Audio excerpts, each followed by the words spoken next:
Сега ще говорим за първото оръжие, което да убие високият как, което е Bundle, Upsell и Proof. Както ви казах, продаваме тенската за 50 лева, имаме 30 лева печалба, 10 лева как, което прави 20 лева.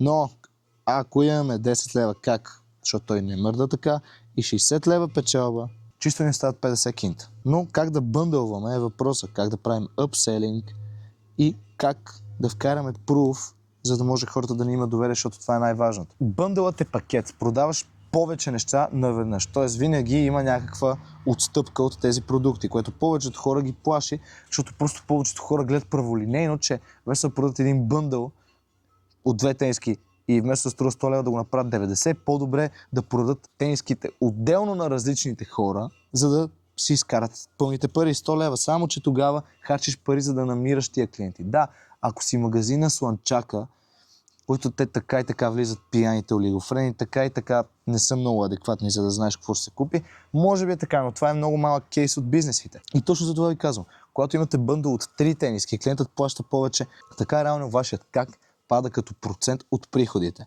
Следващото нещо е upsell. Какво е upsell? Upsell е сега ти да дойдеш и аз да ти продам ето този iPad. Следователно, ти точно тръгваш да ми плащаш и аз ти казвам, чакай малко. Искаш ли и кълъв за iPad-а, за да не ти се щупи? Ти си платил iPad, който струва 1500 лева, плащаш за кълъв, който струва 30 лева. И това е нищо пари на фона на 1500. Ти кажеш, окей. Ей, ама чакай, ти с какво се занимаваш? Ами аз също съм графичен дизайнер. О, химикалка. Бам, паднаха още 300 лева, примерно. Говоря абсолютно наизуст. Ама ти си работиш и в офис. Ще ти трябва клавиатура. За какво ти е лаптоп да си пишеш имейлите, като можеш да си ги пишеш от клавиатурата, която е с кейса?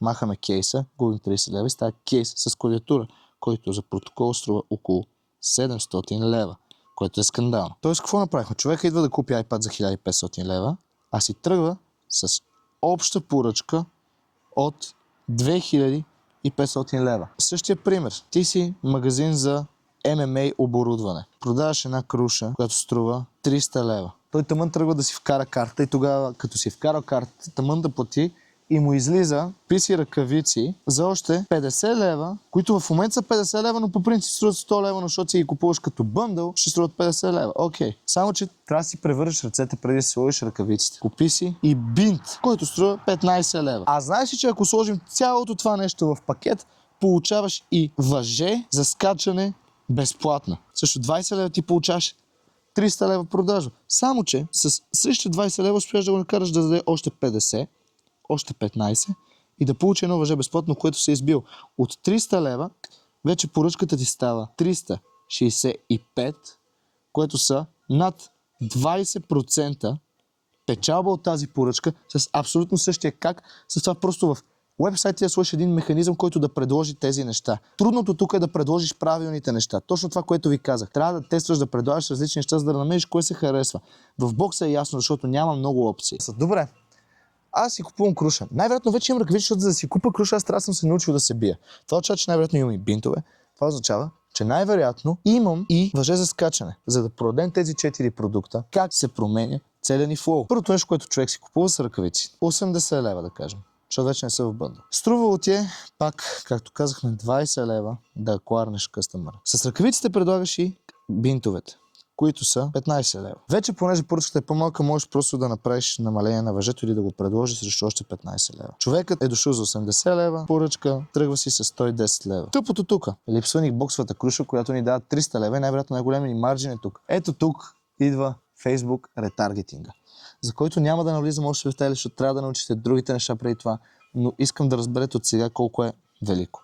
Човекът си е купил ръкавици, купил си е бинтове, купил си е въже. Вие знаете, че той вече е закачен към бокса. Той иска да се научи. Ретаргетинга е това нещо, което ни позволява то същия човек, който е купил един път от нас, да му покажем наша реклама втори път и той да купи следващо нещо от нас. Тоест, това е един механизъм, с който ние можем да пускаме реклами на едни и същи хора и то на конкретни хора, които са направили нещо на сайта ни и това ни позволява точно когато ти си купил ръкавици, в даден момент аз да ти пусна съвсем тактично едно постърче във Facebook, в което пише: ей, има боксова круша на намаление, която в момента от 300 лева е намалена на 250 лева. Само, че интересното нещо при ретаргетинга е, че понеже го пускаме на едни и същи хора, понеже го пускаме на затоплена аудитория, най-често аудиторията ни вече е купила, ние можем да си позволим да продаваме по-скъпи неща на тях, защото те вече ни познават много по-лесно и много по-ефтино. Защото просто тези хора вече ни познават, имат ни доверие, ако първи ни продукт е бил качествен, най-вероятно и втория ще бъде и това ни позволява много лесно да изкарваме много повече пари срещу много по-малък кост от рекламите. Но повече за ретаргетинга, както ви казах, напред.